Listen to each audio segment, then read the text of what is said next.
r/AskReddit. What are some declassified government documents that are surprisingly terrifying? In East Germany, a committed freedom fighter and her husband had dealt with having her home raided while she was away, being arrested on the way to protests and all sorts of state-sponsored harassment. After the wall fell, she was able to read the documents the Stasi had kept on her and found out her own husband was an undercover agent and had written many reports on her activities with a bloodless banality. British Metropolitan Police Services have done exactly the same on ecological protesters from organizations like Greenpeace. There was literally a case a few years back, like 5 years ago, an undercover cop I believe married and even had kids with a protester he was investigating the whole way through. Suspiciously, she always has a headache when I propose having sex. Possible capitalist plot. Oh, that's a good one. Looking that up. There are over 50 mishaps with nuclear weapons by the US Air Force in the 1950s alone. Lol, we had a plane arrive in Barksdale carrying a live nuke and nobody knew how it got on the plane. Oh, Air Force. Even scarier is that we don't know how many nukes the Soviet Union outright lost. There's an excellent book called Command and Control, Nuclear Weapons, The Damascus Accident, and the Illusion of Safety that goes into detail on the Damascus incident and a couple other examples of nuclear weaponry safety, or more specifically the lack thereof. That book horrified me, simply because of how closely we came to nuking ourselves on more than one occasion. There's a documentary on Netflix under the same name that I'd highly recommend if you don't want to read the book. It takes all of its content from the book, but it focuses on the Damascus incident more. When the Space Shuttle Challenger was destroyed, it was reported that all 7 astronauts were killed instantly. It was revealed decades later that some, if not all of the astronauts survived the initial explosion, as the cockpit cabin had enough protection to not be breached. For 2 minutes and 45 seconds, they were awake and aware as they plummeted toward the Atlantic Ocean. Understandably, NASA knew that the news of their terrifying death would have crippled the space program even more than it already was. We looked at this in flight school and pretty much, there's evidence to support that the crew was still running their procedures. Even after it was obvious shit hit the fan, they didn't die accepting their fate, they died astronauts. That's something to be admired in my honest opinion. Reminds me of the Frank Turner song Silent Key. For the next agonizing 2 minutes and 45 long seconds she called out the truth on a broken radio. I'm alive. I'm alive. I'm alive. Devil Eyes.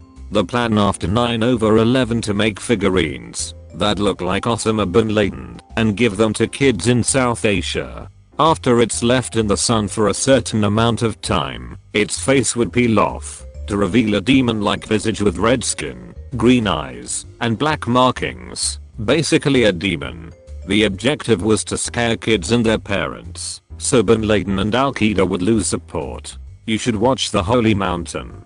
In it they talk about knowing they will have to go to war with a country in 15 years. They make comic books and toys with a villain that looks like that other race. They also make ipecac type medicine the same color as the skin of that race. All sorts of things to prepare kids to hate a particular races by the time they are of military age and the war is fought. Kind of want to buy one. All it does is turn Bin Laden into Darth Maul. The Nixon administration had a speech prepared for if the moon landing had failed, and it's chilling. I will read it here. In event of moon disaster, fate has ordained that the men who went to the moon to explore in peace will stay on the moon to rest in peace. These brave men, Neil Armstrong and Edwin Aldrin, know that there is no hope for their recovery. But they also know that there is hope for mankind in their sacrifice.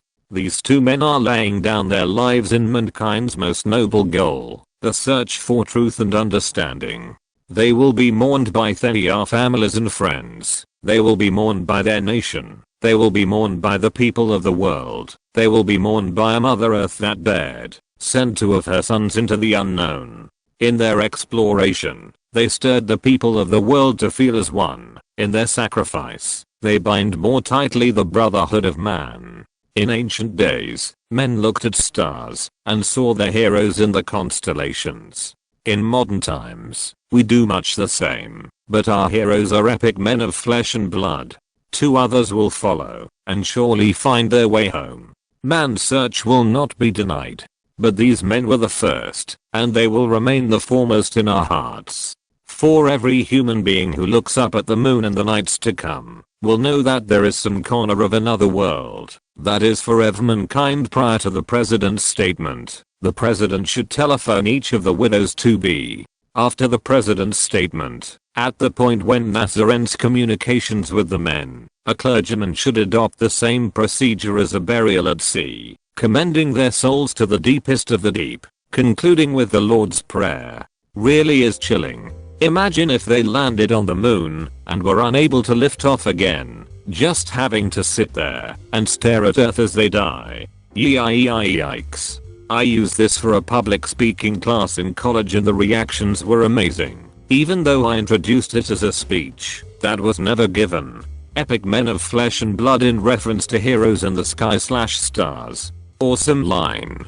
It's incredibly well written, reminding people of why they risked their lives, while simultaneously honoring and mourning them.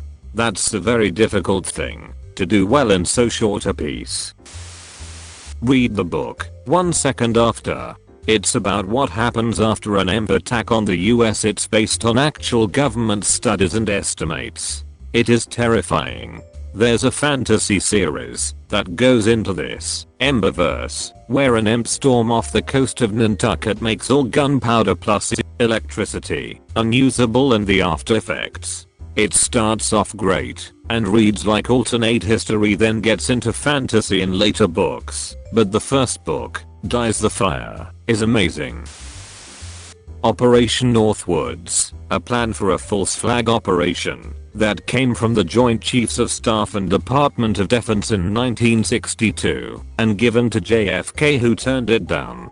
The plan called for the CIA to commit terrorist actions against US civilians across the United States and frame Cuba, allowing us the right to invade and depose Castro and the communist government there. It was declassified and can be found online at the JFK library. Terrifying that no one knows or seems to care that this was suggested by our government to the president. My high school English teacher mandated that I read this. I didn't understand it at the time, but he was responding to my question I posed him. As an airborne vet, why do you seem so jaded in regards to US history and politics? Still one of my favorite teachers to this day. He and I were able to go into a lot other ost things the US has done. I was searching for this comment point. I used to think these sort of things were just conspiracy theories and was like, holy duck, when I saw the actual CIA papers. This isn't really a classified document, but at one point the US government was telling people to build your own bomb shelter to protect your family. And it showed how to dig a 8 by 4 by 10 hole in your backyard, and if there is a nuclear threat, to get your family and go in there and cover it with a door. So obviously that wouldn't really protect anyone in the case of a nuclear attack. Later it came out that the purpose of telling families to do that was so, if there was a nuclear attack on American soil, they wouldn't have to bury as many bodies because the families dug their own grave. So yeah, not classified but along the same disturbing stuff the US government did. I have a copy of this pamphlet. A lot of the designs seemed really stupid. The door with two kiddie pools filled with sand in it, one in particular, though in its defense, that one was supposed to be in your basement. I can't seem to find any sources for this. I want to read more to scratch my macabre history itch. Operation Midnight Climax. The government hired sex workers to dose Johns with LSD for research purposes, so to speak. Threat level midnight. Blurring the line between comedy and insanity. Midnight Climax sounds like a porno. Here's one from the Brits and the Aussies in the 50s. Nuclear tests in Maralinga. Oh yeah, some aboriginals lived nearby.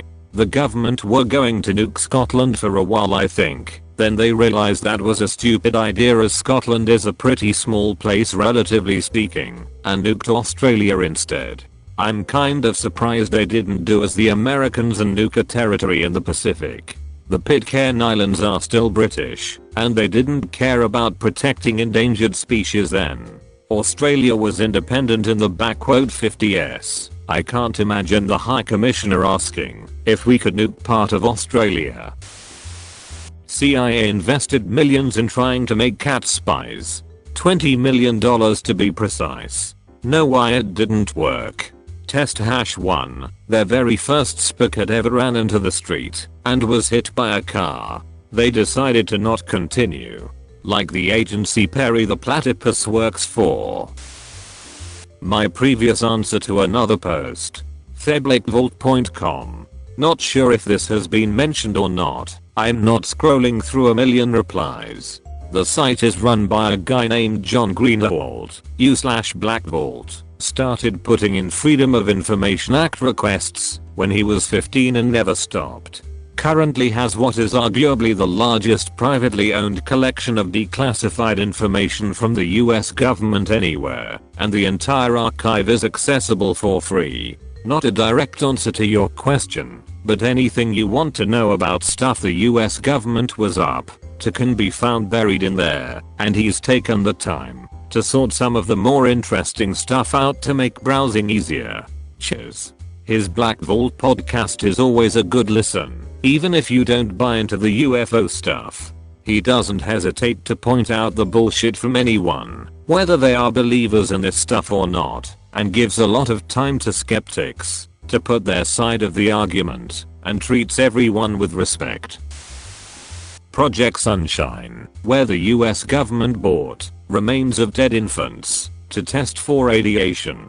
When they took limbs from them, the parents were never told. One mother wasn't allowed to dress her daughter for her funeral because doctors had removed her legs and didn't want her to find out. Is anyone else ridiculously disturbed that they named that Project Sunshine? What the duck? They tested iodine on retarded children as well. In that time, oftentimes orphans and children who were behind in school ended up at these institutions. The US government also inserted radioactive material into a man after a motorcycle crash and didn't tell him. Yes, it's all pretty ducked, and the things are some babies and young children were taken from other countries to be shipped in the U.S. Canadian here. The Somalia affair, not sure if it was ever classified, but definitely a horrific scandal. A now disbanded division of the Canadian military torturing a kid to death in the 90s and taking hero pics with him while doing it. I think it's important to remember, when your country does something shitty, it's not always the bad guys who can be ducking evil. We have something similar in Belgium. Belgian soldiers tortured kids in Somalia in 1993. Jesus, WTF, this is insane. Never heard of this until now. Of course schools conveniently leave out the shit we ducked up on. This is both disgusting and embarrassing. One US bomber accidentally dropped a nuclear bomb a short distance from a major US city. Can't remember which, but luckily it didn't detonate. There was also the Broken Arrow near Goldsboro, North Carolina. 2 bombs dropped, one never recovered. Off the coast of Georgia. They still haven't found it. Can't remember the source, but apparently there is a legit order signed by Hitler to his nuclear researchers saying, if they have a viable nuclear explosive, start loading into V2s immediately. However, Germans didn't come that close to making a nuclear bomb. They didn't consider it a priority because they calculated that it wouldn't be a decisive weapon to win the war, especially against US, who would already have nuclear bombs in their arsenal. Estimates put the probable year for a German nuke, if the efforts continued, around 1947. Good thing the Nazis were incapable of making a nuke, thanks Jewish physics. The Gateway Project. Army intelligence is looking into the feasibility of remote viewing and astral projection for military use, and, obviously, whether it even exists. Take it with however much salt you want. But clearly the group tasked with the report thought it credible, and the army apparently did train a gateway task force for intelligence. The point of that was to get the info to the Russians, to make them waste money on pointless research they thought we were having success with. That opening paragraph is killing me. Dude is like, sir, you wanted a feasibility study, so first I had to learn the answer to life, the universe, and everything. Here's my book report. Well, getting paid to read The Hitchhiker's Guide seems like a good job. A friend of mine is former military intelligence and confirmed the remote viewing aspect, still going on today. You've reached the end. You're a star. Destroy the subscribe button for more like that.